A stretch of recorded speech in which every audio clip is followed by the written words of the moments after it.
Mempercepat pengeluaran pemerintah. Jadi tadi diindikasikan dibandingkan tahun lalu ada kenaikan sedikit sekali begitu ya kecepatannya, tapi ini kurang cepat gitu. Jadi, benar sekali kalau kita dengar Bapak Presiden berkali-kali mengingatkan para menterinya harus bisa mempercepat anggaran pemerintah itu cair. Nah, terutama untuk menyelamatkan daya beli masyarakat yang di lapis terbawah dan menengah bawah.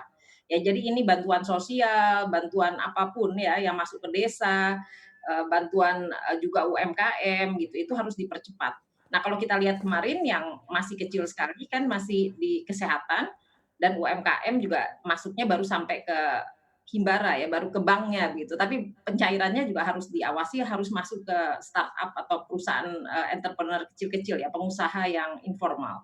Nah, itu yang tampaknya harus dipercepat dalam triwulan ketiga gitu ya. Jadi pengeluaran pemerintah ini sangat penting di dalam kondisi resesi dan selain itu tentu aja dana-dana swasta yang saat ini ada di perbankan, itu tentu bisa masuk ke dalam sektor-sektor untuk kredit, mencairkan kredit untuk bisa tumbuh lagi dari sektor usaha kecil menengah bawah ya, mikro, gitu. Dan itu yang bisa menyelamatkan, karena kita lihat sektor pertanian tadi yang masih tumbuh dan itu biasanya dari pertanian.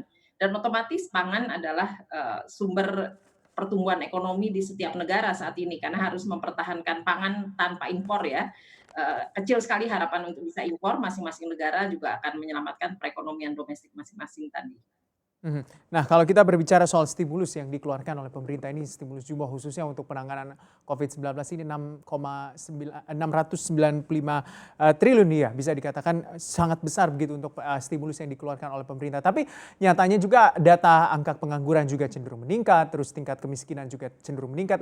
Apakah Anda melihat untuk stimulus-stimulus yang dikeluarkan pemerintah ini sudah tepat sasaran kah?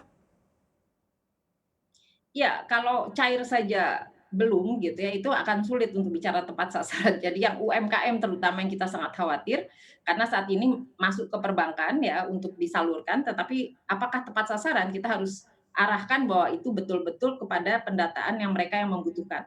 Nah, kalau kita lihat database-nya, itu kan yang punya perbankan yang biasanya masuk di mikro, paling BRI. Yang lainnya itu unbankable, apa yang tidak bankable ya. Jadi ini yang lebih sulit karena database-nya nggak ada. Ini yang harus dibangun cepat kan dalam situasi krisis seperti ini.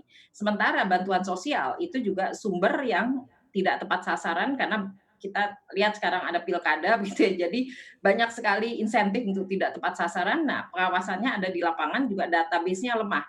Jadi kita lihat ada dua database yang harus diperbaiki, UMKM dengan cara digitalisasi atau dengan cara pendataan di lokasi gitu dan juga bantuan sosial yang sama, yang itu harus diupdate di, pemerintah pusat dan daerah ya. Daerah ini kan tidak update ya menurut pemerintah pusat, tapi pemerintah daerah juga harus bisa memfoto benarkah itu, penduduknya sendiri gitu kan, karena menjadi persoalan bantuan sosial itu berdasarkan NIK kah atau boleh dibagi begitu saja? Kalau dia berdasarkan NIK kan bisa aja hidup di Jakarta tapi KTP-nya KTP Jawa Tengah, Jawa Timur gitu ya.